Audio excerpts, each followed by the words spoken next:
So last week we talked about faith. Often people debate about the existence of God, don't they?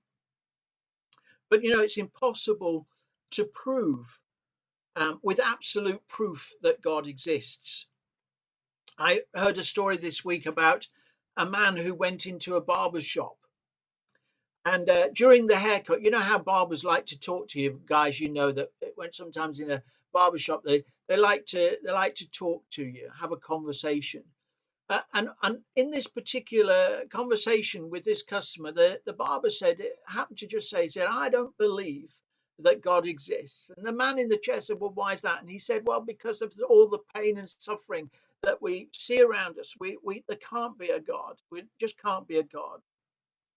The customer didn't particularly want to start an argument, so he left it and he got up and paid and walked out. But as he walked along the street, he saw a man that was totally disheveled and long hair and a long untrimmed beard.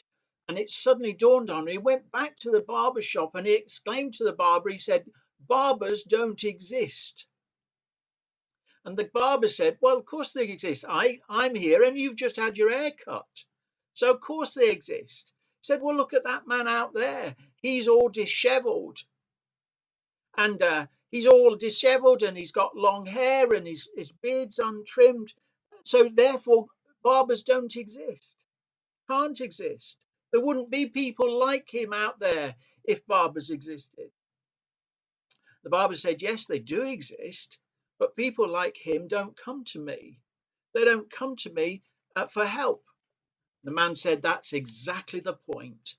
Said, "God exists, but people don't come to him. They don't seek him. And they don't look for him."